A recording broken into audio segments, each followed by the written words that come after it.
Anak-anak, apa kabar nih semuanya? Semoga semuanya dalam kondisi yang sehat dan kondisi terbaik. Dimanapun anak-anak sedang melihat video ini, berarti anak-anak sudah siap untuk belajar lagi pelajaran bahasa Indonesia 4.1 menulis dialog penjelasan. Tujuan pembelajaran kita kali ini adalah supaya anak-anak dapat menulis dialog penjelasan sederhana antara 2 atau 3 tokoh dengan memperhatikan isi dan perannya. Berikutnya, anak-anak juga dapat memahami isi dialog. Dan berikutnya, anak-anak dapat menyimpulkan isi dialog. Penting sekali pelajaran kali ini, maka harus diperhatikan dengan baik. Apalagi Bapak Riki sekarang akan menjelaskan sesuatu untuk anak-anak.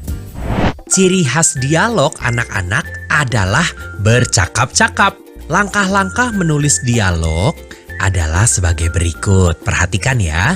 Yang pertama, menentukan tema dialog. Berikutnya, menentukan tokoh, sifat, dan kedudukannya. Berikutnya, menentukan struktur dramatik atau perkembangan konflik. Berikutnya, menyusun sinopsis atau ringkasan cerita. Lalu, menentukan babak dan adegan. Nah, sekarang kita akan belajar beberapa hal yang bisa kita rumuskan dalam berdialog anak-anak. Ini adalah catatan yang cukup penting, jadi tolong diperhatikan. Yang pertama, judul diletakkan di bagian tengah dengan huruf kapital. Berikutnya, penulisan nama tokoh diawali huruf besar. Lalu setelah nama pelaku atau penutur, gunakan tanda baca !2.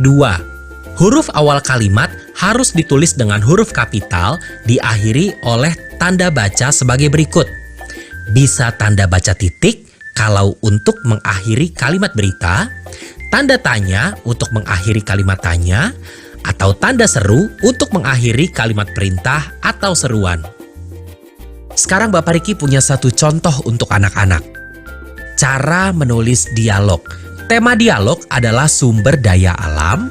Tokoh adalah guru dan murid yang bernama Bella. Struktur dramatik, mengetahui bahwa sumber daya alam tidak dapat digantikan. Lalu berikutnya sinopsis, murid menanyakan guru tentang sumber daya alam. Adegan atau setting, di sekolah, tepatnya di ruangan kelas. Contoh dialognya nih yang bertemakan sumber daya alam. Bu, aku ingin mengetahui tentang sumber daya alam. Wah, bagus sekali Bella. Apa yang ingin kamu ketahui?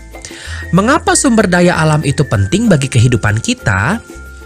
Karena sumber daya alam itu adalah segala sesuatu yang tersedia di alam dan dapat digunakan manusia untuk memenuhi kebutuhan hidupnya. Jadi kita tidak perlu khawatir ya Bu, karena alam ini luas sekali, jadi tidak mungkin habis persediaannya. Bukan seperti itu Bella. Ada 2 macam sumber daya alam.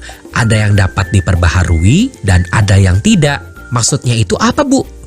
Sumber daya alam yang tidak dapat diperbaharui adalah sumber daya alam yang jika digunakan terus akan habis. Contohnya apa Bu? Seperti emas, perak, minyak bumi, dan masih banyak yang lainnya. Berarti kita harus bijak ya menggunakannya.